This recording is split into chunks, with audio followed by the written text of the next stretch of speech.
Montana Territory, 1876. Willow Kingsley stood at the edge of the train platform, her grip tightening around the weathered leather handle of her trunk as the locomotive hissed and groaned behind her. The thin paper of her marriage agreement crinkled in her coat pocket each time she moved, a constant reminder of why she had traveled over 2,000 miles from Boston to this dust-blown frontier town called Pine Creek. The station was nearly empty now. One by one, the other passengers had been greeted by family members or business associates, their happy reunions making the silence around her even more profound. Nobody was coming for her. "Miss? Station's closing soon," the station master called, his gray mustache twitching with impatience. "Your party not showing up?" Willow swallowed hard. "I'm sure there's been some misunderstanding. Mr. Flannery must have been delayed." The station master's eyebrows rose at the name. "Mitchell Flannery? From over at Broken Wheel Ranch?" "Yes," she answered, hope lifting her voice. "Do you know him?" The man's expression shifted to something that looked uncomfortably like pity. "I know of him. Good rancher. Keeps to himself mostly, since, well." He cleared his throat. "Town's just down the road if you need lodging. Mercer's boarding house takes single ladies." Single ladies. The word stung. She was supposed to be Mrs. Mitchell Flannery by week's end, not a boarder at Mercer's establishment for unwed women.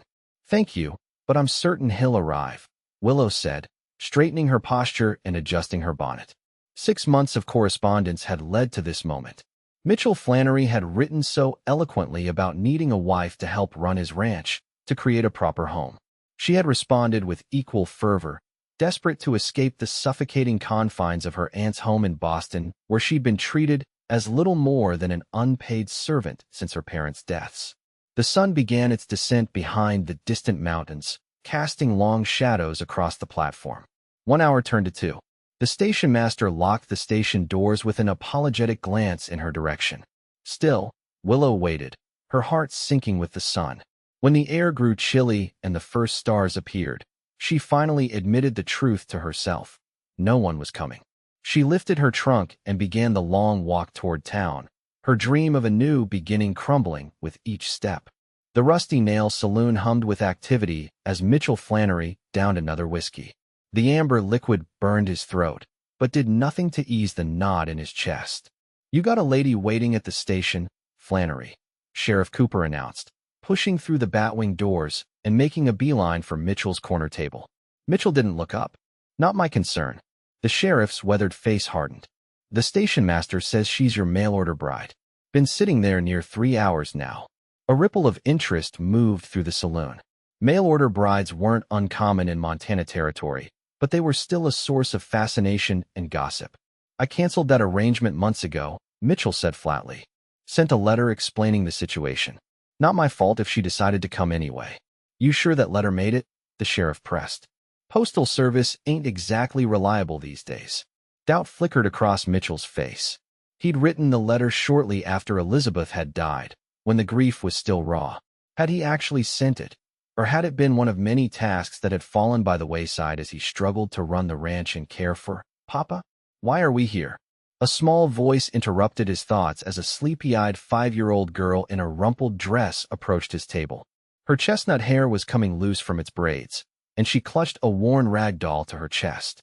"Madeline, I told you to wait with Mrs. Peterson," Mitchell said, immediately setting down his glass and reaching for his daughter. "She fell asleep," Madeline explained, climbing onto his lap. "And I heard the sheriff say something about a lady." Her brown eyes, so like her mother's, widened with curiosity. "Is someone coming to visit us?"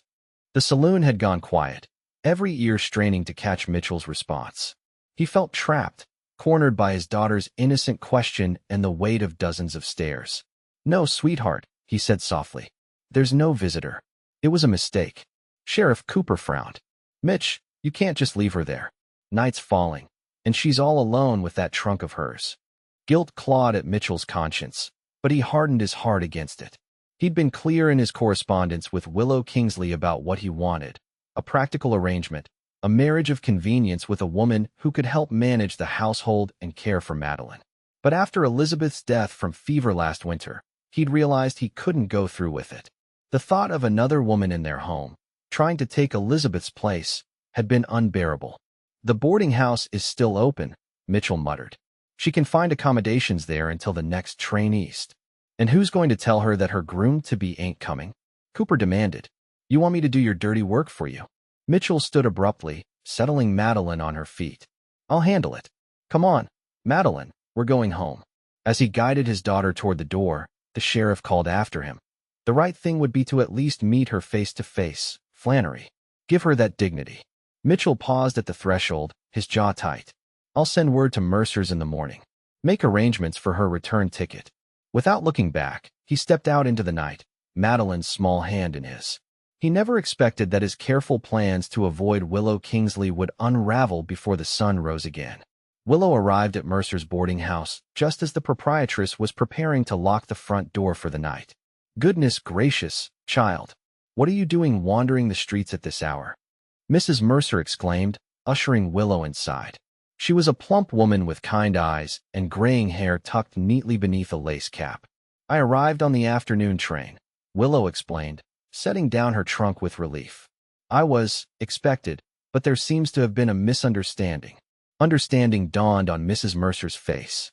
You'd be the Eastern lady coming to marry Mitchell Flannery. Willow nodded, embarrassment coloring her cheeks. Has there been any message for me? Mrs. Mercer's expression softened. No, dear. But Pine Creek is small. Word travels fast.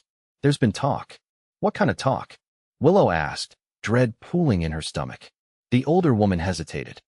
Perhaps we should get you settled first. You must be exhausted. Please, Willow insisted. I'd rather know now than wonder all night. Mrs. Mercer sighed. Mr. Flannery was married before. His wife, Elizabeth, passed away last winter. Pneumonia took her after a fierce cold snap. Left him alone with their little girl. She paused. Some folks say he never really recovered. Keeps to himself mostly. Focuses on his ranch and his daughter.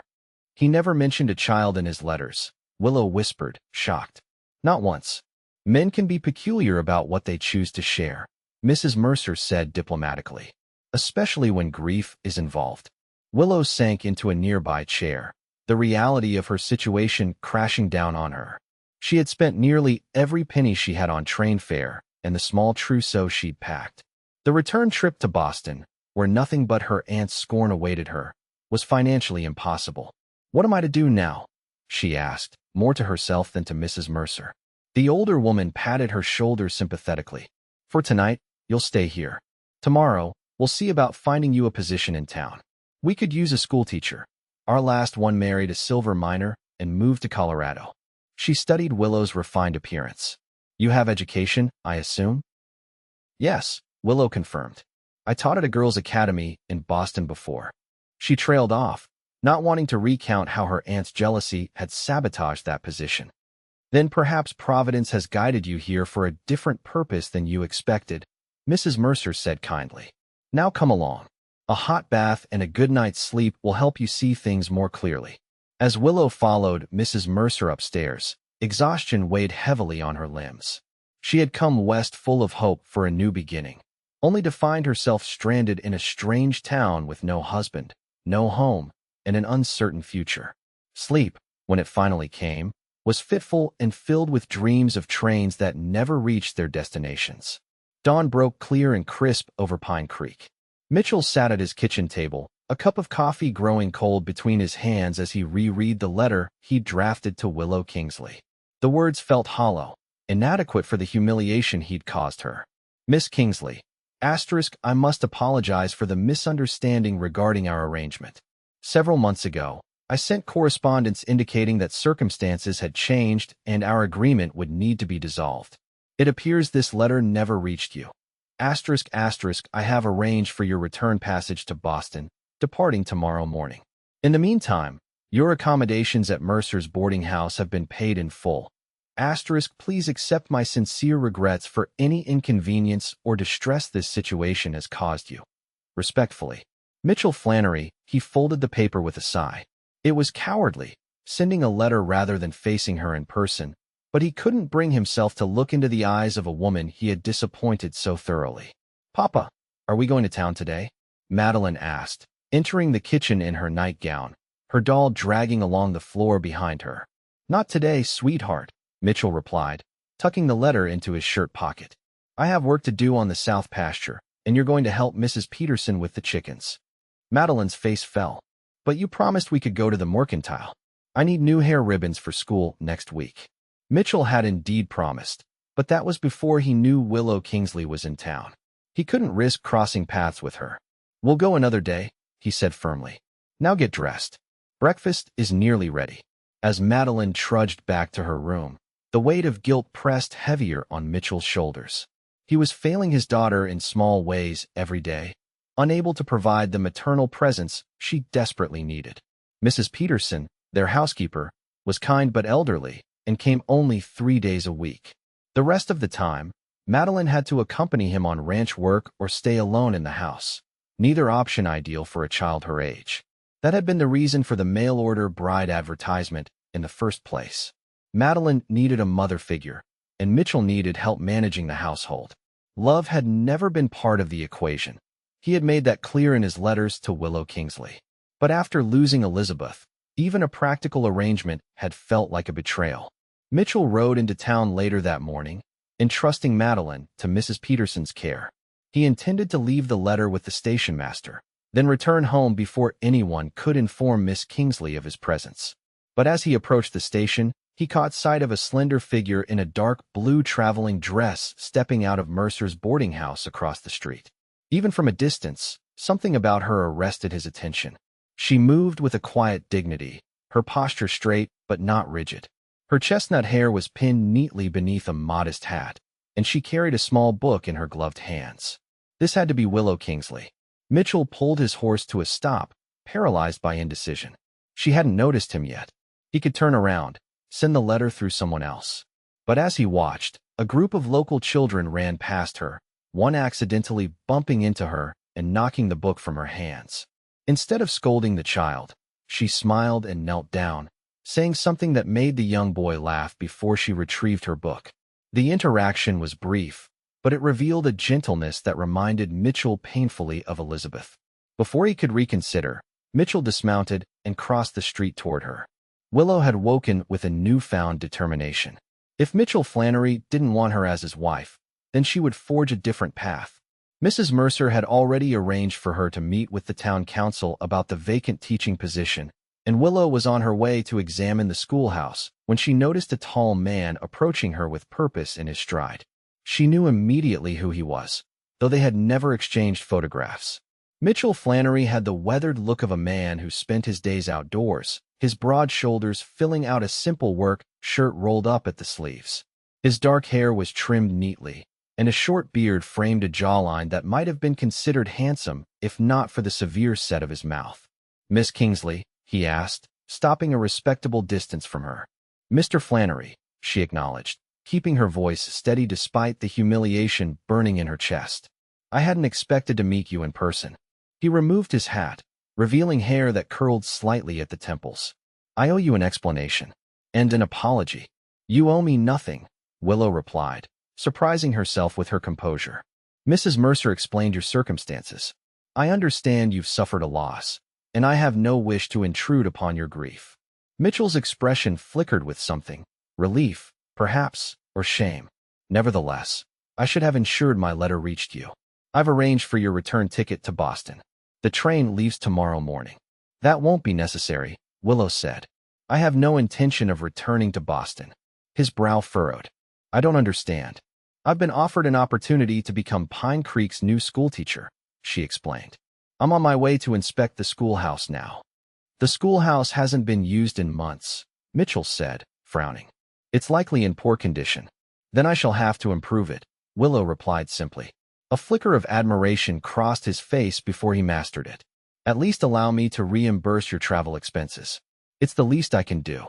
Pride straightened Willow's spine. "Thank you, but I prefer to make my own way, Mr. Flannery. Now if you'll excuse me, I have an appointment to keep." She moved to step around him, but he spoke again, his voice lower. "Why stay in a town where your introduction has been so unfortunate?" Willow paused, considering her answer carefully. "Because in Boston, I was defined by what I had lost. Here, despite everything, I have the chance to be defined by what I might build." She met his gaze directly. "Good day, Mr. Flannery." As she walked away, she could feel his eyes on her back, but she didn't turn around. The ache of rejection was still fresh, but something else was growing alongside it. A sense of possibility she hadn't felt in years. By that afternoon, Willow had secured the teaching position and a small room of her own at the back of the schoolhouse. The building was indeed neglected, dusty, with several broken windows and desks in disarray, but Willow saw its potential. With a week until classes were set to begin, she rolled up her sleeves and got to work. She never expected that her first visitor would be a small girl with familiar chestnut hair and curious brown eyes, standing hesitantly in the doorway as Willow swept the classroom floor. "Are you the new teacher?" the child asked, clutching a rag doll to her chest. Willow smiled, setting aside her broom. "I am. My name is Miss Kingsley. And who might you be?" "Madeline Flannery," the girl replied. "My papa said you came on the train yesterday." So this was Mitchell Flannery's daughter. Willow's heart softened at the sight of her. She couldn't be more than 5 or 6, with a smattering of freckles across her nose and a ribbon coming loose from one of her braids. "Your father is correct," Willow said gently. "I did arrive yesterday. Are you going to be one of my students?" Madeline nodded solemnly. "Papa says I need to learn my letters proper if I want to read big books someday." She peered around Willow at the dusty classroom. "Why are you cleaning? Where's your husband?" The innocent question caught Willow off guard. "I don't have a husband, Madeline." The girl's eyes widened. "But ladies are supposed to have husbands to take care of them. That's what Mrs. Peterson says." "Well," Willow said, kneeling to meet Madeline at eye level, "some ladies take care of themselves. I'm going to be the teacher here, and that means I can earn my own living." Madeline considered this with a furrowed brow that reminded Willow forcibly of Mitchell. "Does that make you sad? Not having anyone?" "Sometimes," Willow admitted, touched by the child's concern. "But I have my books, and now I'll have students like you to keep me company." Madeline seemed to accept this answer. She took a step closer, examining Willow with undisguised curiosity. "You're pretty, and you smell nice, like flowers." Willow laughed. "Thank you. That's very kind of you to say. My mama was pretty too," Madeline continued, her voice dropping to a near whisper. "But she went to heaven. Papa gets sad when I talk about her, so I don't anymore." The simple statement twisted Willow's heart. "I'm sorry about your mama, Madeline. It's hard to lose someone you love." "Did you lose someone too?" "Yes," Willow said softly. "My parents died when I was not much older than you." Madeline stepped forward and placed her small hand on Willow's arm. "That's sad. Who took care of you?" "My aunt," Willow answered, the memory of those cold, loveless years washing over her. "But she wasn't very happy to have me." Madeline's face grew serious. "Papa says I'm the best thing that ever happened to him, even when I'm naughty." "Your papa sounds very wise," Willow said with a gentle smile. "And very lucky to have you." A shadow fell across the doorway, and Willow looked up to find Mitchell Flannery standing there, his expression unreadable as he observed the scene before him. "Madeline," he said, his voice carefully controlled, "I've been looking everywhere for you. You can't wander off without telling Mrs. Peterson where you're going." "I wanted to see the schoolhouse," Madeline explained, unrepentant. "And I found our new teacher." She turned back to Willow with a bright smile. "Miss Kingsley knows lots of stories. Can she come to dinner, Papa? Please." Mitchell's jaw tightened. "Miss Kingsley is busy getting the school ready. We shouldn't disturb her." Willow rose to her feet, brushing dust from her skirt. "It's no disturbance at all, Mr. Flannery. Madeline has been delightful company." Their eyes met, and for a moment, Willow thought she glimpsed something behind his guarded expression, regret, perhaps, or uncertainty. But it vanished quickly. "Nevertheless, we should be going," he said, holding out his hand to his daughter. "Mrs. Peterson will have supper ready soon." Madeline reluctantly took her father's hand, but looked back at Willow with hopeful eyes. "Will you tell us a story when school starts? A good one with adventures." "I promise," Willow assured her with a warm smile. As Mitchell led Madeline away, the little girl chattered excitedly about the new teacher and how nice she smelled. Willow watched them go, a complicated emotion stirring in her chest. In another life, she might have been returning with them to the Flannery Ranch as Mitchell's wife and Madeline's new mother. Instead, she was standing alone in a dusty schoolhouse, her future in Pine Creek still taking shape. Yet somehow, the path before her no longer seemed as bleak as it had the night before. Mitchell couldn't sleep. He lay awake in his bed, staring at the ceiling as Madeline's words echoed in his mind. She hadn't stopped talking about Willow Kingsley since their encounter at the schoolhouse 3 days ago. Asterisk, Miss Kingsley has the softest hands, Papa. And she knows what it's like to not have a mama. Asterisk, asterisk, Miss Kingsley says books are like friends that never leave you. Isn't that nice, Papa? Asterisk, asterisk, Miss Kingsley fixed my hair ribbon all pretty. Can she teach me to do it like that? Asterisk, it was as if the woman had cast a spell on his daughter, and Mitchell didn't know what to make of it. He'd avoided town since their meeting, sending his ranch hand Thomas to fetch supplies instead. But tomorrow was Sunday, and he'd promised Madeline they would attend church, something they hadn't done regularly since Elizabeth's death. Mitchell knew Willow would be there. In a town the size of Pine Creek, the Sunday service was as much a social gathering as a religious one. New arrivals were always welcomed formally, and as the schoolteacher, Willow would hold a position of respect in the community. He threw off his covers and moved to the window, gazing out at the moonlit pastures of Broken Wheel Ranch. The land had been his father's and his grandfather's before that. Mitchell had never wanted anything but this life, the rhythm of the seasons, the satisfaction of honest work, the legacy he would someday pass to Madeline.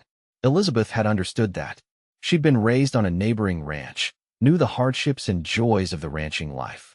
Their marriage had been built on shared experiences and mutual respect that had deepened into love over time. When he'd placed the advertisement for a mail-order bride, he'd been clear about what he was offering: a partnership, a home, financial security. Love had not been mentioned. Willow Kingsley had responded with a letter so thoughtful and articulate that he'd chosen her immediately from among the respondents. Her references spoke of her intelligence and capability, her gentle manner with children, her adaptability. She would have been perfect for the role he needed filled, if only he could have moved beyond his grief. Mitchell sighed, pressing his forehead against the cool glass of the window. The truth was, seeing Willow with Madeline had shaken him more than he cared to admit. The easy way they had connected, the natural smile on his daughter's face. It was everything he had hoped for when he'd first written to her, and everything he'd convinced himself he could live without. Had he made a mistake? The question haunted him through the night, and was still with him the next morning as he helped Madeline into her Sunday best. "Do you think Miss Kingsley will be at church?" Madeline asked as Mitchell struggled with the buttons on her dress. "I expect so," he answered, trying to keep his tone neutral. "Good," Madeline declared. "I want to sit next to her." Mitchell frowned. "We always sit in the Flannery pew, Madeline. 4th row from the front, just as we have for generations. Can't Miss Kingsley sit with us? She doesn't have a family pew." The innocent question struck Mitchell like a physical blow. Willow Kingsley was alone in Pine Creek, without family or connections. He had brought her here with promises of a new life, then abandoned her to her fate. Whatever his reasons, the reality of what he had done settled heavily on his conscience. "We'll see," he said finally, tying Madeline's hair ribbon with clumsy fingers. "Now let's get going, or we'll be late." The church was nearly full when they arrived. Mitchell guided Madeline toward their usual pew, scanning the congregation surreptitiously for Willow. He spotted her near the back, sitting beside Mrs. Mercer. She wore a simple dress of deep green that complemented her fair complexion, and her hair was arranged in a neat coil at the nape of her neck. She appeared composed, even serene, giving no outward sign of the upheaval he had caused in her life. Before Mitchell could steer Madeline to their own pew, his daughter caught sight of her new idol and broke free from his grasp.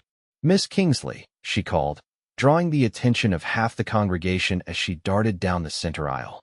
Willow looked up in surprise, a warm smile spreading across her face as Madeline approached. "Good morning, Madeline. Don't you look lovely today?" "Papa did my hair," Madeline said proudly.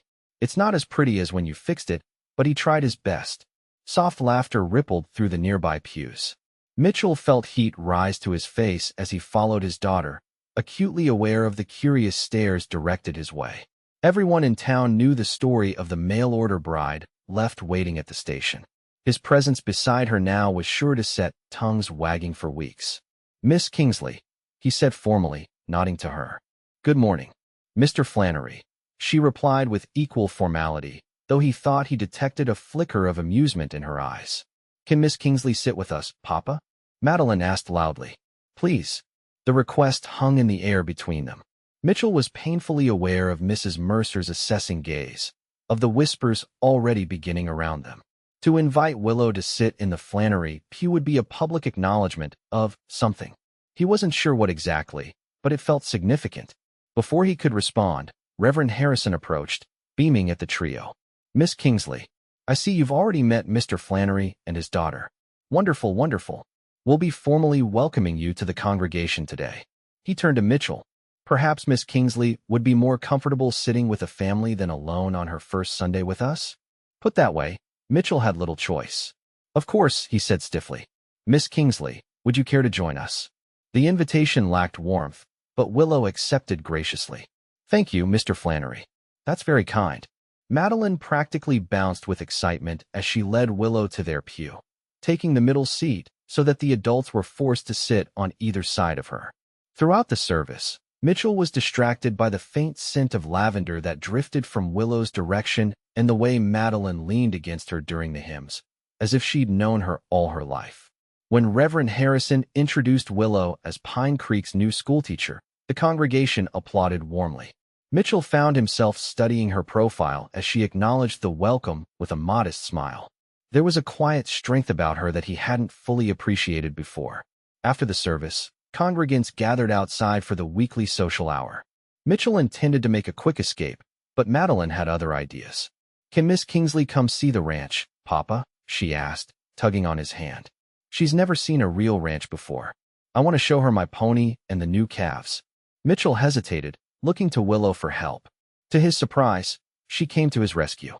"That's very sweet of you to offer, Madeline," she said gently, "but I still have a great deal of work to do at the schoolhouse before classes begin tomorrow.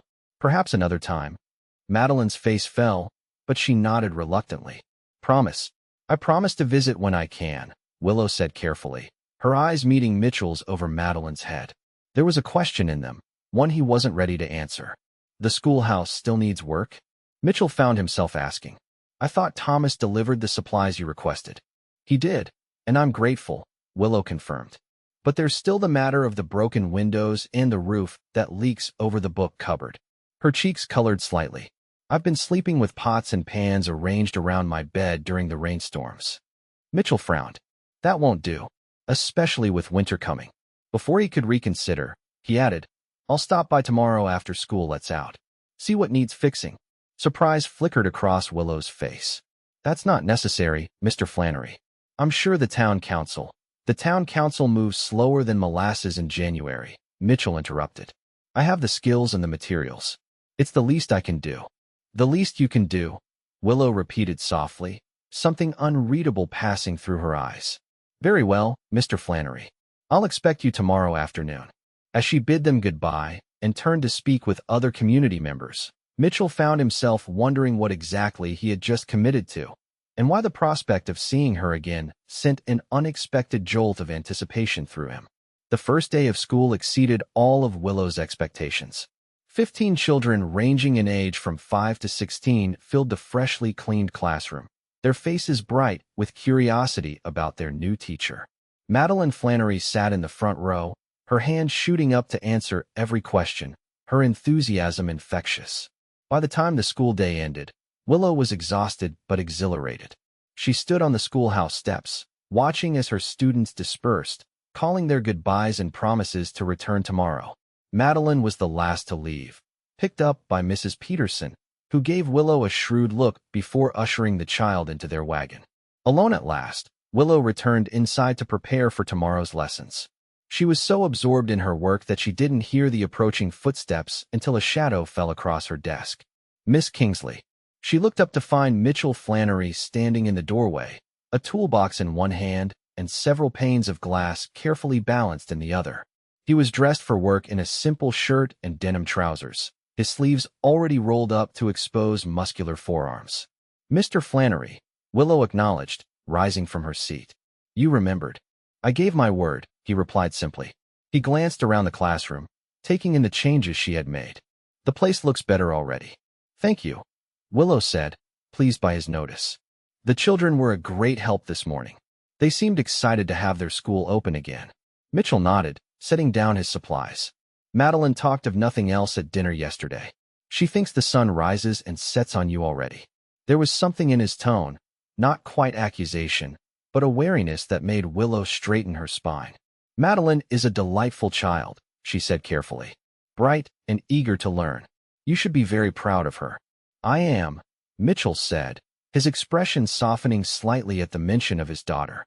She's all I have. The simple statement hung between them, weighted with meaning. Willow understood what he wasn't saying, that he feared anyone who might come between them, who might claim a portion of Madeline's affection or loyalty. I lost my mother when I was 8, Willow said quietly. I understand the bond between a father and daughter who only have each other. I would never interfere with that. Mitchell studied her face, as if searching for the truth of her words. Whatever he found seemed to satisfy him, for he nodded once before turning toward the broken windows. Let's see about these repairs, then, he said, his tone more businesslike. Show me where that roof is leaking. For the next 2 hours, they worked in a surprisingly comfortable rhythm. Mitchell replaced the broken window panes with efficient precision while Willow prepared the next day's lessons. When he moved to examine the roof, she supplied him with a ladder and held it steady while he climbed up to inspect the damage. The shingles are rotted through in spots, he called down. I'll need more materials than I brought. This will take a few days to fix properly. I appreciate whatever you can do, Willow replied. Even temporary repairs would be welcome with the weather turning colder. Mitchell climbed back down, his expression thoughtful as he dusted his hands on his trousers. I could come back on Wednesday, after school. That would be very kind, Willow said, surprised by the offer. She had expected him to delegate the task to one of his ranch hands, not return himself.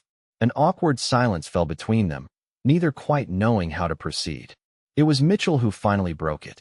How are you finding Pine Creek, he asked, aside from leaky roofs and broken windows? Willow smiled slightly.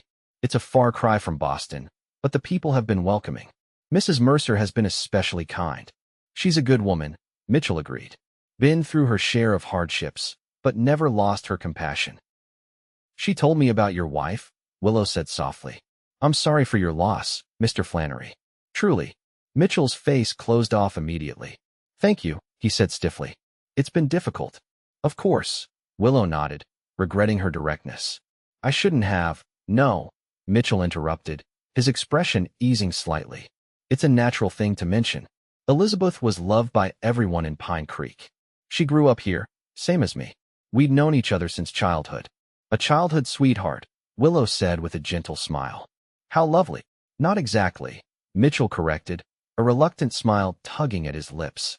She couldn't stand me until we were 16. Said I was too serious and stubborn for my own good. Was she right? Willow asked before she could stop herself. To her surprise, Mitchell actually chuckled. Completely right. Still am, according to most folks in town.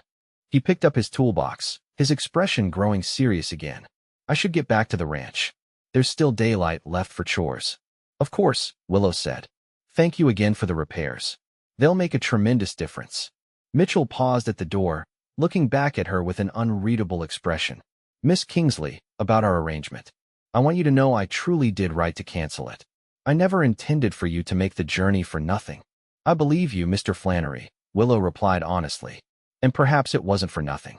I needed a fresh start, and Pine Creek has provided that. Even if not in the way I expected. Something flickered in Mitchell's eyes. Regret, perhaps, or something more complex. Good night, Miss Kingsley. Good night, Mr. Flannery, she replied, watching as he walked away, his tall figure silhouetted against the setting sun.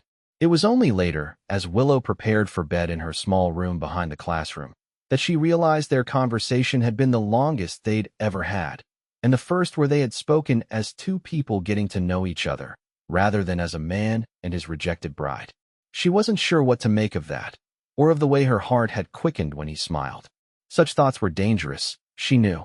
Mitchell Flannery had made his position clear.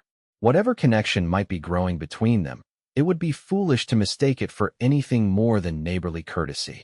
Yet as she drifted off to sleep, Willow couldn't help wondering what might have been if that letter had reached her, or if Mitchell had found the courage to welcome her as originally planned.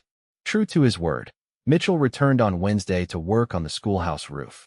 He arrived just as the children were being dismissed, Madeline among them. Papa, she exclaimed, running to greet him. Did you come to see my schoolwork? Miss Kingsley said my letters are the neatest in the class. That's wonderful, sweetheart, Mitchell said, genuine pride warming his voice. But I'm actually here to fix Miss Kingsley's roof. Remember how we talked about it? Madeline's face lit up with excitement. Can I help? Please, Papa. Mitchell hesitated, glancing at Willow, who had emerged from the schoolhouse to greet him. It's not really a job for little girls, Madeline. It could be dangerous. But I could hand you nails and things, Madeline persisted. I'm a very good helper. Miss Kingsley says so. She is indeed, Willow confirmed with a smile. She helped organize all our books by size today. Mitchell looked torn. He had planned to send Madeline home with Mrs. Peterson, who was waiting patiently in their wagon. But the hopeful expression on his daughter's face was difficult to resist. Very well, he conceded. But you stay on the ground, understand? No climbing ladders. Madeline nodded solemnly, then turned to Mrs. Peterson. I'm staying to help Papa fix the roof. I'll see you tomorrow.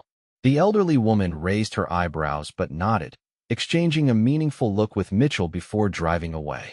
The next few hours passed in a surprisingly pleasant rhythm. Madeline proved to be an excellent assistant, handing tools up to her father and keeping Willow company while Mitchell worked on the roof. As dusk approached, the air grew chilly, and Willow invited them inside for hot tea before they headed home. It's the least I can offer in exchange for your hard work, she insisted when Mitchell tried to decline. The small room behind the classroom that served as Willow's living quarters was modest but cozy. She had added feminine touches, a crocheted doily on the table, a vase of wildflowers, curtains she had sewn from fabric purchased at the mercantile. Mitchell looked uncomfortable in the intimate setting, but Madeline was delighted, examining everything with curious eyes. You live here all by yourself? She asked as Willow poured tea for the adults and milk for Madeline. I do, Willow confirmed. It's small, but it suits me fine. Don't you get scared at night? Madeline pressed. I get scared sometimes, even with Papa in the next room. Mitchell shifted uncomfortably. Madeline, that's enough questions. But Willow didn't mind. Sometimes I do, she admitted. But then I remember something my father taught me when I was about your age. What's that? Madeline asked, wide-eyed. He said that courage isn't about not being afraid, Willow explained. It's about facing your fears and doing what needs to be done anyway. Your father sounds like a wise man, Mitchell commented, surprising Willow. She nodded, a wistful smile touching her lips.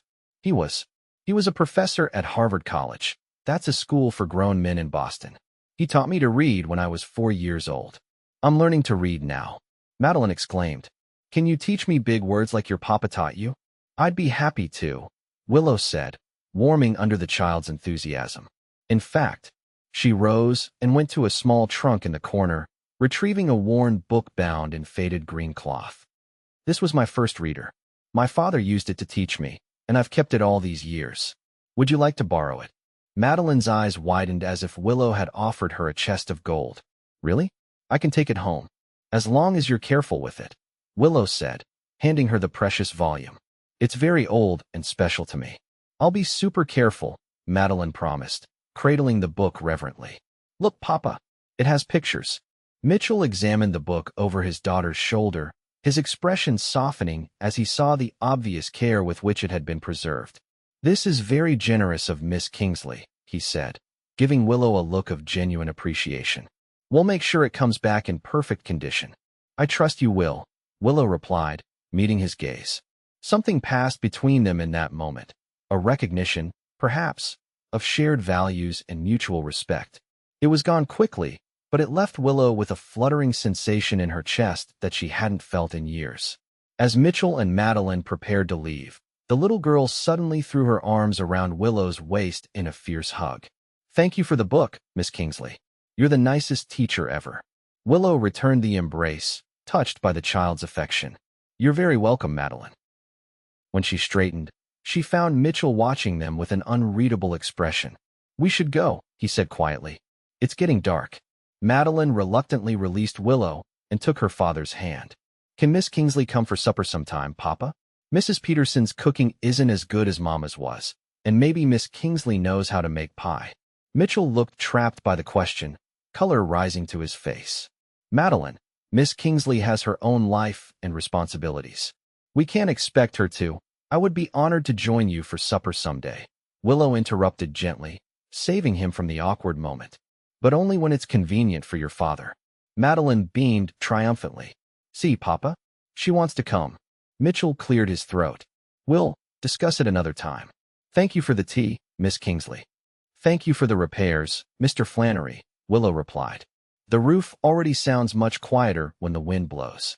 As they walked away, Madeline clutching her borrowed book and chattering excitedly, Willow couldn't help but wonder if the invitation to supper would ever be extended. Despite the growing ease between them, Mitchell Flannery still kept her at arm's length, as if afraid of what might happen if he let her come any closer. What Willow didn't know was that Mitchell was wondering the same thing himself. October brought crisp mornings and golden afternoons to Pine Creek.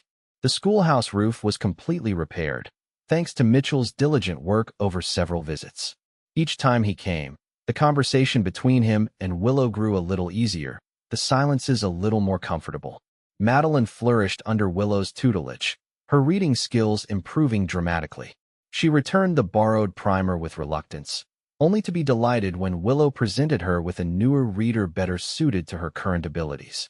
Miss Kingsley thinks I could be ready for chapter books by Christmas, Papa, Madeline announced one evening as Mitchell tucked her into bed. Isn't that wonderful? Very impressive, Mitchell agreed, smoothing her hair from her forehead. You've been working hard. Madeline nodded solemnly. Miss Kingsley says learning is like building a house. You need a strong foundation before you can add the pretty parts. Mitchell smiled at the analogy. She's right about that. Papa, Madeline's voice grew quieter, more hesitant. Why haven't we invited Miss Kingsley for supper yet? You promised we would. Mitchell sighed. He'd been deflecting this question for weeks now. It's complicated, Madeline. Is it because of Mama? Madeline asked, her perception startling him. Because Mama's in heaven now, and I don't think she'd mind if Miss Kingsley came for supper. She wouldn't want us to be lonely. The simple wisdom in his daughter's words struck Mitchell like a physical blow. What makes you think we're lonely? Madeline considered the question with serious concentration. Well, you don't smile as much as you used to. And sometimes at night, I hear you walking around when you should be sleeping. And she hesitated. And what, sweetheart? And sometimes I'm lonely, even though you're here, she admitted in a small voice. I miss having a lady to talk to. Mrs. Peterson is nice, but she's old and her hands shake too much to braid my hair pretty. And she doesn't know stories like Miss Kingsley does. Mitchell's throat tightened with emotion. He had been so focused on his own grief, on preserving Elizabeth's memory, that he hadn't fully considered what Madeline needed. A father's love was essential, but perhaps not sufficient for a growing girl. Would you like it if Miss Kingsley came for supper this Saturday? He asked finally. Madeline's face lit up like sunrise. Really, Papa? You mean it? I mean it, Mitchell confirmed, already wondering if he was making a mistake. I'll ask her tomorrow when I pick you up from school. Madeline threw her arms around his neck, squeezing tight. Thank you, Papa. It's going to be the best supper ever. Can I help cook? I want to make something special. We'll see, Mitchell said, gently disentangling himself. Now it's time for sleep. You need your rest if you're going to keep impressing Miss Kingsley with your reading.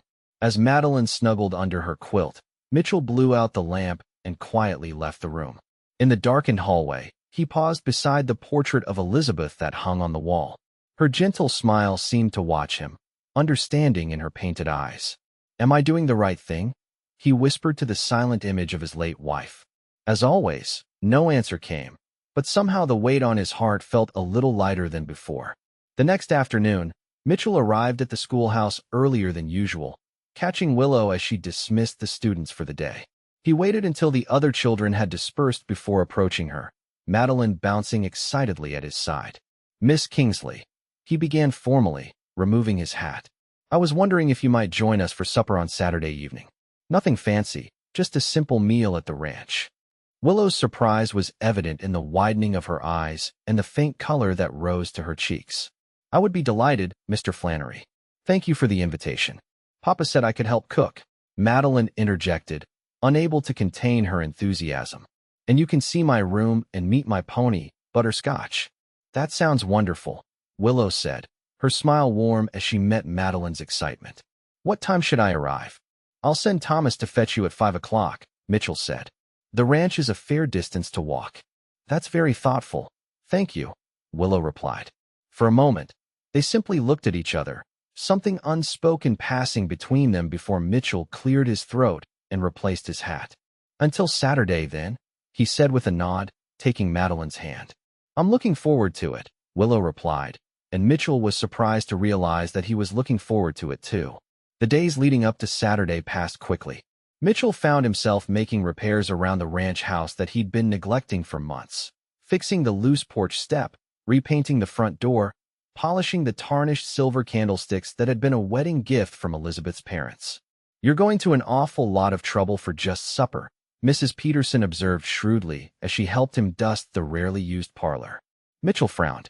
I'm just making things presentable. The place has gotten run down. Mrs. Peterson snorted. Been run down for near a year, and you haven't noticed till now. Interesting timing, is all I'm saying. Mitchell chose not to respond to that, but her words stayed with him as he continued preparations. Was he trying to impress Willow? And if so, what did that mean? Saturday arrived clear and cool, with just enough autumn crispness in the air to justify a fire in the hearth. Madeline was beside herself with excitement, changing her dress 3 times before finally settling on her favorite blue frock with white lace trim. Do I look pretty, Papa? She asked anxiously, twirling for his inspection. Miss Kingsley always looks so nice, with her hair all neat and her dresses so clean. You look beautiful, sweetheart, Mitchell assured her, touched by her concern. Just like your mama. Madeline beamed at the comparison, then frowned slightly. You should wear your Sunday shirt, Papa, and shave your beard. You look scratchy. Mitchell rubbed his jaw self-consciously. You think I need a shave?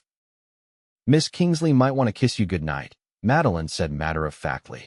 Ladies don't like scratchy beards. Mitchell stared at his daughter, momentarily speechless. Madeline, Miss Kingsley is not coming here for. That is, it's just a friendly supper. There won't be any kissing. Madeline looked skeptical. Mrs. Peterson says Miss Kingsley would make a fine wife for you. And wives kiss their husbands goodnight. Mama always did.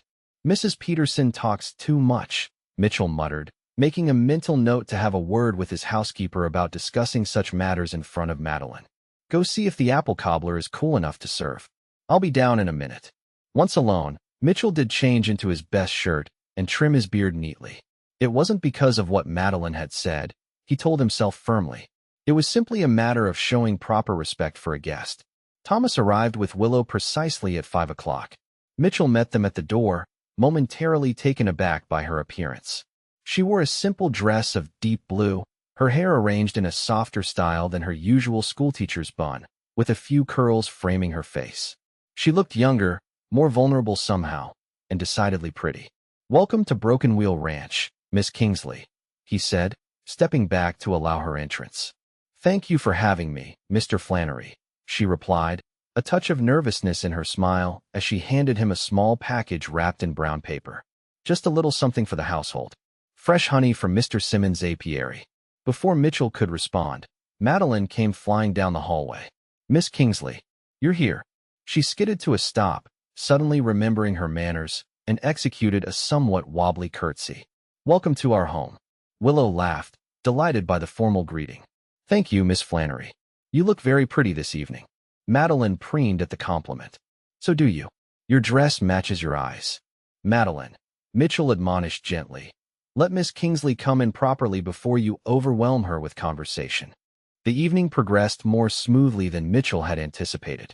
Madeline gave Willow a grand tour of the ranch house, proudly showing off her room and the improvements her father had made in preparation for the visit. Supper was a simple but hearty affair of roast beef, potatoes, and fresh bread, with Madeline's apple cobbler for dessert. Throughout the meal, Mitchell found himself watching Willow. The graceful way she handled her cutlery, the attentive manner in which she listened to Madeline's stories, the genuine warmth of her laughter. She fit so naturally at their table that it was almost possible to imagine her as a permanent presence in their home. The thought should have alarmed him, but instead, it stirred something long dormant in his chest, a tentative hope that perhaps life could offer second chances after all.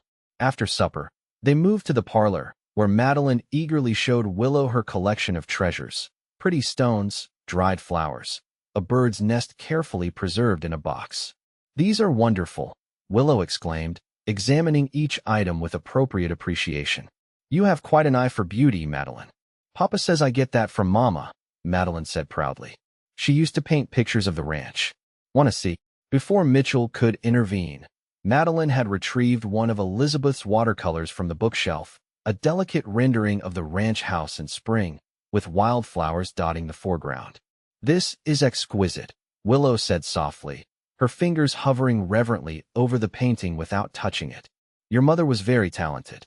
She was teaching me to paint too," Madeline said, her voice growing quieter. "But then she got sick, and we never finished our lessons." An uncomfortable silence fell over the room. Mitchell tensed, waiting for the familiar wave of grief to crash over him, but instead found himself moved by the gentle way Willow responded to his daughter. "Perhaps you could continue those lessons someday," she suggested. "Your mother gave you a wonderful gift by starting you on that path. It would honor her memory to follow it." Madeline's face brightened. "Could you teach me, Miss Kingsley? I've seen you drawing pictures on the chalkboard. You're good at it." "I'm nowhere near as talented as your mother was," Willow said, glancing at Mitchell uncertainly. "But if your father approves, I'd be happy to show you what I know." All eyes turned to Mitchell, putting him in the uncomfortable position of either disappointing his daughter or allowing Willow deeper into their lives. He hesitated, torn between caution and the undeniable joy Madeline showed in Willow's presence. "Perhaps we could arrange some lessons after school," he said finally, "if Miss Kingsley isn't too busy with her teaching duties." "I'm sure we could find time," Willow replied, her smile sending an unexpected warmth through Mitchell's chest. The grandfather clock in the corner chimed 8, startling them all. "Goodness, is it that late already?" Willow exclaimed. "I should be getting back. School tomorrow, after all." "But tomorrow's Sunday," Madeline protested. "No school on Sunday." "You're right, of course," Willow laughed. "But I still have preparations for Monday. I'll have Thomas bring the wagon around," Mitchell said, rising to his feet. "Madeline, it's past your bedtime. Say goodnight to Miss Kingsley." Madeline's face fell at the prospect of their guest leaving, but she obediently approached Willow, who knelt down to the child's level. "Thank you for a lovely evening, Madeline. I had a wonderful time. Will you come back again?" Madeline asked anxiously. "If I'm invited, I'd be delighted to," Willow assured her, glancing briefly at Mitchell. Madeline hesitated, then leaned forward to whisper something in Willow's ear. Whatever she said made Willow's eyes widen slightly before her expression softened into a gentle smile. "Good night, sweetheart," she said, giving Madeline a quick hug. "Sweet dreams." Mitchell escorted Madeline upstairs, promising to return shortly to tuck her in properly. When he came back downstairs, he found Willow standing by the fireplace, gazing thoughtfully at the flames. "I hope Madeline wasn't too forward with whatever she whispered to you," he said, drawing Willow's attention back to him. "She can be rather direct sometimes." Willow's smile held a hint of sadness. "She's a child who speaks her heart. That's nothing to apologize for." "May I ask what she said?" Mitchell ventured, curiosity getting the better of him. Willow hesitated, then met his gaze steadily. "She asked if I knew how to be a mama, because she needs one, and she thinks I'd be good at it." Mitchell felt as if the air had been knocked from his lungs. "Miss Kingsley, I'm sorry. She shouldn't have put you in such an awkward position." "It wasn't awkward," Willow said quietly. "It was honest. And deeply touching." She looked away, back toward the fire. "Children see things simply, don't they? They know what they need and aren't afraid to ask for it." "And adults?" Mitchell asked, finding himself drawn a step closer to her. "Adults are more complicated," she replied. "We let fear and pride stand in the way of what might bring us happiness." The air between them seemed charged with unspoken possibilities. Mitchell was acutely aware of how close they were standing, of the firelight playing across Willow's features, of the faint scent of lavender that always seemed to surround her. "Thomas should have the wagon ready by now," he said, breaking the moment before it could deepen into something he wasn't prepared for. "Let me get your shawl." The ride back to town was quiet, the darkness providing a shield of privacy as Thomas drove them along the moonlit road. Mitchell found himself hyper-aware of Willow beside him on the wagon seat, of the occasional brush of her arm against his when they hit a rough patch of road. "Thank you for dinner, Mr. Flannery," she said as they approached the schoolhouse. "It was a lovely evening." "Thank you for coming," he replied. "Madeline was very happy to have you there." "And you?" Willow asked softly. "Were you happy to have me there as well?" The directness of her question caught him off guard. He cleared his throat. Yes, I was." She smiled, a genuine expression that reached her eyes. Then perhaps we might do it again sometime. I'd like that, Mitchell admitted, surprised by his own honesty. Madeline would too, of course. Of course, Willow echoed, a hint of amusement in her voice as Thomas brought the wagon to a stop in front of the schoolhouse. Mitchell helped her down, his hand lingering perhaps a moment longer than necessary on hers. Good night, Miss Kingsley. Willow, she said impulsively. Please, when we're not at school or in public. I'd like it if you call me Willow. Mitchell hesitated, then nodded. Willow, he repeated, liking the feel of her name on his tongue. Then you must call me Mitchell. Mitchell, she agreed with a small smile. Good night. He watched until she was safely inside before signaling Thomas to drive on. As the wagon rumbled back toward the ranch, Mitchell found himself thinking not of the past and what he had lost, but of the future and what might still be possible. It was a feeling he hadn't experienced in a very long time. November arrived with unseasonable warmth, as if autumn was reluctant to give way to winter's chill. The Saturday suppers at the Flannery Ranch had become a regular occurrence, each one a little more relaxed, a little more familiar than the last. Willow had begun giving Madeline art lessons after school twice a week, and Mitchell often stayed to watch, ostensibly checking on his daughter's progress, but increasingly drawn to the peaceful atmosphere Willow created and the joy she brought to Madeline's face. They had gradually shifted to using first names, at least in private settings, though in public they maintained the formality of Mr. Flannery and Miss Kingsley to avoid town gossip. Not that it prevented speculation. Pine Creek was too small for the developing friendship to go unnoticed, and Mrs. Mercer had already hinted to Willow that several ladies in her sewing circle were taking bets on when an engagement might be announced. Willow tried not to let such talk affect her. She was content with the way things were progressing, slowly, cautiously, with due respect for Mitchell's loss and the complicated feelings that still surrounded it. If there were moments when she wished for more, when their hands accidentally touched, or when Mitchell's gaze lingered on her face a moment longer than necessary, she kept those thoughts to herself. On the first Saturday in November, Willow arrived at the ranch to find Madeline in a state of high excitement. We're having a picnic, she announced as soon as Thomas helped Willow down from the wagon. Papa says it might be the last warm day before winter, so we should enjoy it. Mitchell appeared in the doorway, a basket in hand. I hope you don't mind the change of plans, he said. Madeline has been begging to show you her favorite spot by the creek, and the weather seems perfect for it. A picnic sounds lovely, Willow agreed, charmed by the idea. Though I'm afraid I'm not dressed for an outdoor excursion. She gestured ruefully at her good town dress and delicate boots. I thought of that, Mitchell said, a hint of color rising to his cheeks. I took the liberty of having Mrs. Peterson set aside some of my late wife's things. She was about your size, I think. The offer caught Willow by surprise. It was a significant gesture, allowing her to wear Elizabeth's clothes, and she wasn't sure how to respond. Sensing her hesitation, Mitchell added quickly, only if you're comfortable with the idea, of course. They're just simple things, a riding skirt and boots, nothing fancy. Thank you, Willow said softly, understanding the trust implied in the offer. I would be honored to borrow them.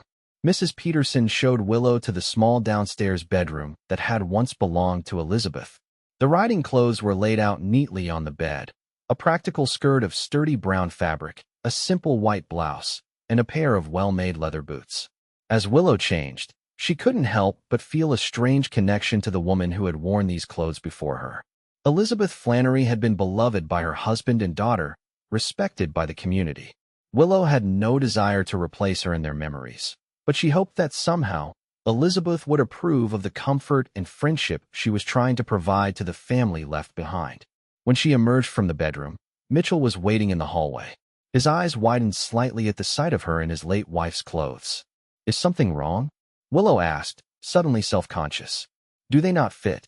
No, they suit you, Mitchell said, his voice rougher than usual. You look like you belong on a ranch. Something in his tone made Willow's heart beat faster. Thank you, she said simply. Shall we go? I believe Madeline is eager to start our adventure. The picnic spot was indeed beautiful. A secluded bend in the creek where tall cottonwoods provided dappled shade, and a small sandy beach offered the perfect place to spread their blanket. Madeline immediately set about showing Willow all the special features of the location. The best rocks for skipping across the water, the hollow tree where a family of raccoons sometimes nested, the shallow pool where minnows darted in the clear water. Mitchell watched them with a content expression, occasionally adding details to Madeline's enthusiastic explanations. When lunchtime arrived, they enjoyed a simple meal of cold chicken, bread and cheese, and apple tarts that Madeline proudly announced she had helped bake. After they ate, Madeline begged to wade in the creek. "The water's not too cold, Papa, I promise. And I'll be super careful." "All right," Mitchell agreed after testing the water himself.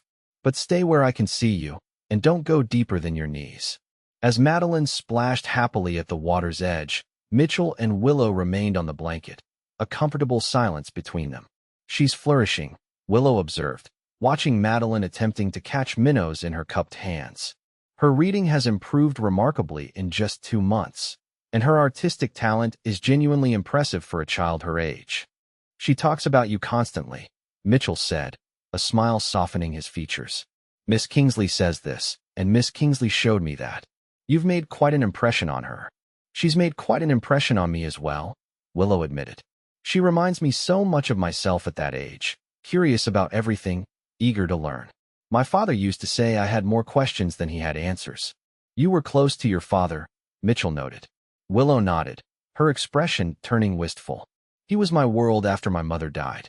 He could have sent me away to school or to relatives, as many widowers did with their daughters. But he kept me with him, taught me himself between his university lectures." "What happened to him?" Mitchell asked gently. "Influenza," Willow replied, her voice softening with old grief. "I was 17. One day he was lecturing at the university, and a week later he was gone. My aunt, my mother's sister, took me in, but she—" Willow paused, choosing her words carefully. "She had always resented my father. She felt my mother had married beneath her station by choosing a professor instead of the wealthy merchant her family had selected. Taking me in was her Christian duty, nothing more." Mitchell's expression darkened. "She wasn't kind to you." It wasn't a question, but Willow answered anyway. "She provided for my physical needs. A roof, clothes, food. But she made it clear that I was a burden, one she intended to relieve herself of as quickly as possible by finding me a suitable husband." "Is that why you answered my advertisement?" Mitchell asked, his direct gaze making it impossible to prevaricate. "Partly," Willow acknowledged. "My aunt had arranged a match with a business associate of hers, a man nearly 30 years my senior who had buried 3 wives already. I couldn't bear the thought of such a loveless arrangement." She met Mitchell's eyes. "Your advertisement seemed different. You wrote about partnership, about building something together. It felt honest." Mitchell looked away, guilt flashing across his features. "I was honest about what I was offering. A home, security, respect. But I wasn't honest with myself about whether I was ready to fulfill that promise." "Grief has its own timeline," Willow said softly. "No one can tell another person when it's time to move forward." "No," Mitchell agreed. "But there comes a point when holding too tightly to the past does a disservice to those still living." His gaze drifted to Madeline, who was carefully arranging pebbles along the creek bank. "I've been so focused on preserving Elizabeth's memory that I've neglected to build the kind of life Madeline deserves, one with laughter and warmth and completeness." The word hung between them, weighted with meaning. Willow's heart quickened, but she kept her voice steady. "What does that kind of life look like to you, Mitchell?" He turned to her then, his expression more open than she had ever seen it. "I'm beginning to think it looks a lot like the moments we've shared these past few weeks. Madeline's excitement when you arrive on Saturdays.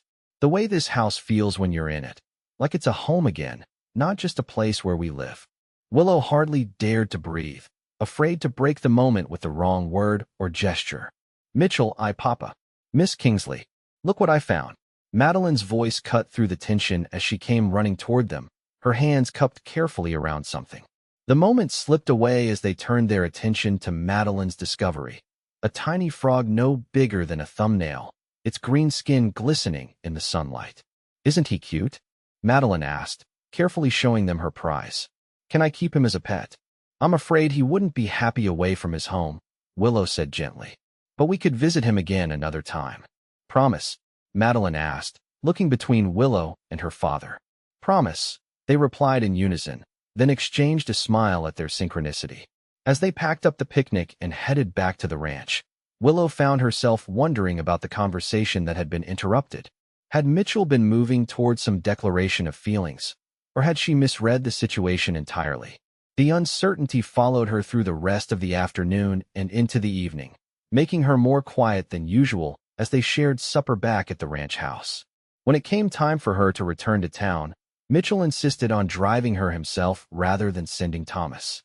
Madeline, already drooping with exhaustion from the day's adventures, was persuaded to let Mrs. Peterson put her to bed with the promise that she could visit Willow at the schoolhouse the next day after church.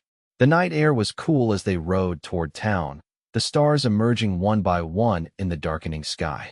Willow wrapped Elizabeth's shawl more tightly around her shoulders, still wearing the borrowed riding clothes that somehow felt right, as if they had always been hers.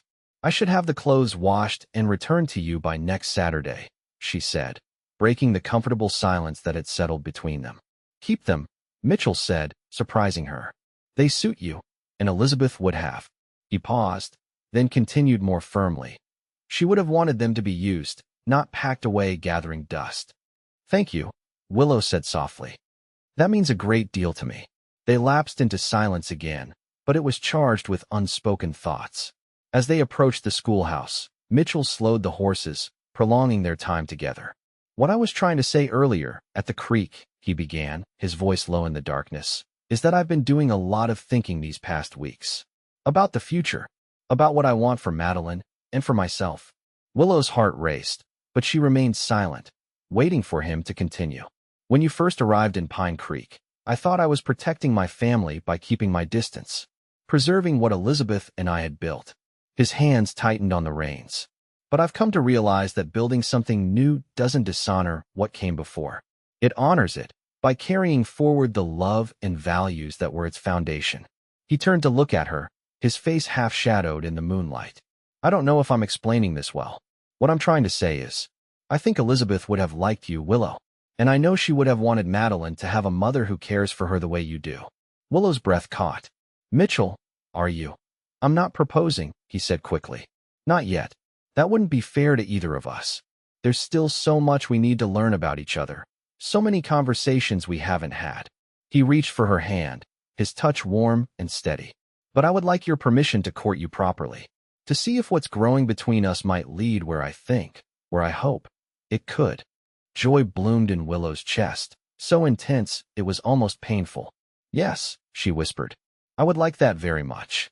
Mitchell's smile was like sunrise after a long night.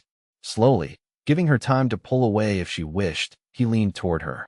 The kiss was gentle, almost reverent, a promise more than a passion, but no less powerful for its restraint. When they parted, Willow felt as if something fundamental had shifted in her world. The future that had seemed so uncertain when she'd arrived in Pine Creek was beginning to take shape, a future that included not just purpose and independence, but perhaps love as well. "I should go in," she said reluctantly. "It's getting late." Mitchell nodded, helping her down from the wagon with a touch that lingered. "I'll see you at church tomorrow?" "Yes," Willow confirmed. "And please tell Madeline I'll be looking forward to her visit afterward." "I will," Mitchell promised. He hesitated, then added, "Good night, Willow." "Good night, Mitchell," she replied, her smile reflecting the happiness that filled her heart. As she watched the wagon disappear down the moonlit road, Willow hugged herself tightly, scarcely able to believe the turn her life had taken. From mail-order bride to schoolteacher to whatever the future might hold with Mitchell and Madeline Flannery. It wasn't the path she had expected, but perhaps it was the one she was always meant to find. The weeks leading up to Christmas passed in a happy blur for Willow. Mitchell courted her with a sweetly old-fashioned formality, bringing flowers when he picked Madeline up from school, escorting her to church on Sundays, riding into town midweek just to walk her home after classes ended. The town watched their developing romance with generally approving interest. There were a few whispers, of course. Some thought it too soon after Elizabeth's passing. Others recalled the initial rejection with raised eyebrows. But most recognized the positive changes in both Mitchell and Madeline since Willow had entered their lives. "You're good for them," Mrs. Mercer observed one Sunday after church. watching as Mitchell helped Madeline and Willow into the wagon for their weekly visit to the ranch. That child is blooming like a flower in sunshine, and Mitchell stands straighter these days, like he shed a burden. They're good for me too, Willow replied honestly. I never expected to find a place where I truly belonged, but Pine Creek and the Flannerys have become home to me. As Christmas approached, Willow found herself caught up in preparations both at school and for the holiday itself. The children were practicing a Christmas pageant to perform for the town, and Madeline had been cast as an angel, a role she took very seriously, insisting that her wings be just right, and practicing her lines endlessly. At the Flannery Ranch, the atmosphere grew increasingly festive. Mitchell brought home a magnificent pine tree that nearly touched the ceiling of the parlor, and the three of them spent a joyful evening decorating it with ornaments that had been in the Flannery family for generations. This one was my mama's favorite, Madeline told Willow, carefully handing her a delicate glass star. Papa says she hung it in the same spot every year. Willow accepted the ornament with appropriate reverence. Where should we place it this year? She asked, looking to Mitchell for guidance. He smiled, the sadness in his eyes now tempered with fond remembrance rather than raw grief. Right at the front, where it can catch the light, he said. Elizabeth always said it was like having a piece of heaven in our home. Together, they hung the star in its place of honor, and Willow was struck by how natural it felt, acknowledging Elizabeth's memory while creating new traditions of their own. It wasn't replacing the past, but building upon it, just as Mitchell had said that night in the wagon. 2 days before Christmas, a heavy snow fell, blanketing Pine Creek in pristine white. School had already been dismissed for the holiday, but Willow was at the schoolhouse finishing some preparations for the new term when Madeline burst through the door, her cheeks rosy with cold and excitement. Miss Kingsley, it's snowing buckets and buckets, she exclaimed. Papa says we can build a snow fort if you want to come play with us. Mitchell appeared in the doorway behind his daughter, snow dusting his broad shoulders and hat. I hope we're not interrupting, he said. But Madeline was adamant that no snow fort would be complete without your architectural expertise. Willow laughed, setting aside the lesson plans she'd been working on. Well, I do have some very specific ideas about proper snow fort construction. It would be a shame not to share them. They spent the afternoon in joyful play, building not just a fort but an entire snow village, complete with tunnels and towers. Madeline directed operations with the authority of a general, while Mitchell and Willow followed her instructions with mock seriousness that occasionally dissolved into laughter when their snow structures collapsed. By the time the short winter day began to darken, they were all exhausted, cold, and completely happy. They retreated to the warmth of the schoolhouse, where Willow prepared hot chocolate while Mitchell built up the fire in the small stove. This has been the best day ever, Madeline declared, warming her hands around her mug. Can we do it again tomorrow, Papa? That depends on the weather, Mitchell replied, exchanging an amused glance with Willow, and on whether Miss Kingsley has other plans.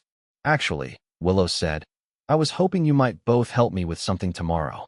I've been working on a special project for the children's Christmas gifts, and I could use some assistance wrapping them. Presents. Madeline's eyes lit up. What kind of presents? Books, Willow explained. I wrote to some of my father's colleagues at Harvard, explaining our small school's needs, and they very generously donated books for each child, stories, poetry, natural history. They arrived yesterday. That's remarkably thoughtful, Mitchell said, his expression warm with admiration. Of course we'll help. Can I pick which book goes to which student? Madeline asked eagerly. I know exactly what everyone likes best. That would be very helpful, Willow agreed. Your insight will ensure each child receives something they'll truly enjoy. Madeline beamed with importance at being included in the project. As they finished their hot chocolate, she grew increasingly sleepy, the afternoon's exertions catching up with her. Before long, she was nodding off against Mitchell's shoulder. I should get her home to bed, he said softly, gathering his daughter into his arms. She'll sleep well tonight. As will I, Willow said, rising to see them out. Thank you for the Snow Village adventure. It was wonderful. At the door, Mitchell paused, Madeline's sleeping form cradled against his chest. Willow, he said, his voice low and serious. Would you join us for Christmas Day?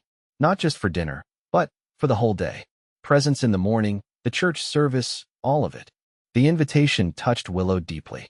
Christmas had been a lonely affair for many years, first with her aunt who viewed the holiday as an obligation rather than a joy, then during her teaching years in Boston, when she had nowhere to go but her small boarding house room. "I would love that," she said sincerely. "More than I can express." Mitchell's smile was tender as he leaned down to press a gentle kiss to her lips. Then it settled. "I'll send Thomas for you early Christmas morning." He shifted Madeline in his arms as she stirred slightly. "Sleep well, Willow." "You too," she replied, watching from the doorway as he carried his daughter to the waiting wagon. As they drove away, snowflakes beginning to fall again in the gathering darkness, Willow hugged herself tightly, overcome with gratitude for the turn her life had taken. 6 months ago, she had stood alone on a train platform, abandoned and uncertain. Now she had purpose, community, and the growing certainty that she had found where she belonged.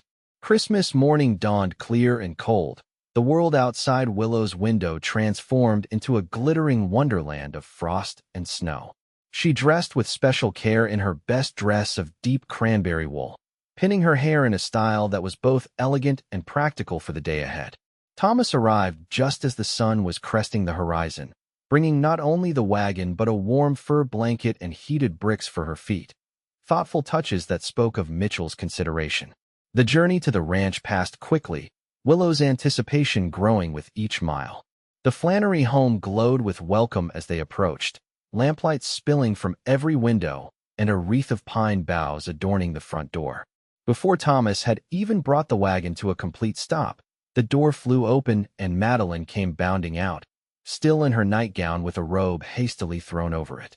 "Miss Kingsley, Merry Christmas. Papa said we had to wait for you before we could open presents, and I've been waiting forever." Mitchell appeared behind her, looking both amused and apologetic as he scooped up his excitement-fueled daughter. "Madeline, we discussed this. Miss Kingsley deserves a proper greeting before you bombard her with talk of presents." "Sorry, Papa," Madeline said, not looking sorry at all. "Merry Christmas, Miss Kingsley," she added more formally, then immediately continued. "Now can we please open presents?" Willow laughed, charmed by the child's exuberance. "Merry Christmas to you both. And yes, I think presents are definitely in order." The morning passed in a blur of happiness. Madeline's delight in her gifts, a new doll from her father, a set of watercolor paints from Willow, and various small treasures from family friends, was infectious. Mitchell received a new hat and gloves from Madeline. Mrs. Peterson helped me pick them out, and a hand-bound collection of Emerson's essays from Willow, who remembered his mention of enjoying philosophy during their evening conversations. For Willow, there was a beautiful leather-bound journal from Madeline and a delicate silver brooch from Mitchell, a star design that echoed the ornament on their Christmas tree. "To remind you that you brought light back into our home," he murmured as he pinned it to her dress, his fingers lingering a moment longer than necessary. After the presents were opened and breakfast was enjoyed, they attended the Christmas service at church, where Madeline proudly performed her role as an angel in the children's pageant. Willow sat beside Mitchell in the Flannery pew, acutely aware of his presence beside her and the significant glances cast their way by other congregants. They were becoming a family in the eyes of the town, she realized, not through any formal announcement, but through these small public moments of togetherness. Christmas dinner was a festive affair, with Mrs. Peterson outdoing herself on a roast turkey and all the trimmings. Even Thomas joined them at the table, his usual reticence melting under the holiday spirit and Madeline's insistence that nobody should eat alone on Christmas. As the short winter day began to fade, they gathered in the parlor where Mitchell read the Christmas story from the family Bible while Madeline snuggled between him and Willow on the sofa. The warmth of the fire, the scent of pine from the tree, and the peaceful contentment of the moment wrapped around Willow like a blanket. This, she thought, is what home feels like. When Madeline eventually dozed off, Mitchell carried her upstairs to bed, leaving Willow alone in the parlor. She moved to the window, gazing out at the moonlight reflecting off the snow-covered landscape of Broken Wheel Ranch. It was beautiful in its winter dress, promising in its vastness. "Penny for your thoughts," Mitchell said softly, returning to join her at the window. "I was just thinking how beautiful it is here," Willow replied. "How peaceful." "It's been a good day," Mitchell agreed, coming to stand beside her. "The best Christmas I can remember," Willow admitted, turning to face him. Thank you for including me in it. Mitchell took her hands in his expression earnest in the lamplight. Willow, I don't want this to be a one-time occurrence. I want you here for every Christmas, every ordinary Tuesday, every moment in between. He took a deep breath. I know we agreed to court properly, to take our time, but these past months have only confirmed what I think I've known since that day at the creek. Willow's heart began to race as Mitchell released one of her hands to reach into his pocket, drawing out a small velvet box. I love you, Willow Kingsley, he said, his voice steady despite the emotion evident in his eyes. You came into our lives when we needed you most, though I was too stubborn to see it at first. You've brought laughter back to this house, joy back to my daughter, and hope back to my heart. He opened the box, revealing a delicate gold ring set with a single pearl. Will you marry me? Will you make our family complete? Tears of happiness welled in Willow's eyes. Yes, she whispered. With all my heart, yes. Mitchell slipped the ring onto her finger, then drew her into his arms for a kiss that held all the promise of their future together. Tender but passionate, gentle yet firm with certainty. When they finally parted, Willow rested her head against his chest, listening to the steady beat of his heart. Does Madeline know you were planning to propose tonight? Mitchell chuckled, the sound rumbling pleasantly under her ear. Who do you think helped me choose the ring? She's been plotting this for weeks. His arms tightened around her. She asked me last night if, after we were married, she could call you Mama. I told her that would be entirely up to you. Willow looked up at him, her heart so full it felt it might burst. I would be honored, she said softly, more than she could possibly understand. Mitchell brushed a tender kiss against her forehead. I think perhaps she does understand, in her way. She's been waiting for you, just as I have, even before we knew it was you we were waiting for. Outside, snow began to fall again, adding a fresh layer of white to the world. Inside, in the warm circle of Mitchell's embrace, Willow found the answer to the question that had brought her to Pine Creek in the first place. Where did she belong? Right here, right now? In this moment, and all the moments to follow, as Mitchell's wife and Madeline's mother. Not replacing what they had lost, but building something new and beautiful from the foundation of love that remained. The mail-order bride who had been unwanted had found her true home at last, not through the original arrangement, but through the honest connection that had grown in its place. And it had all begun with a little girl's simple, heartfelt question. Can you be my mama?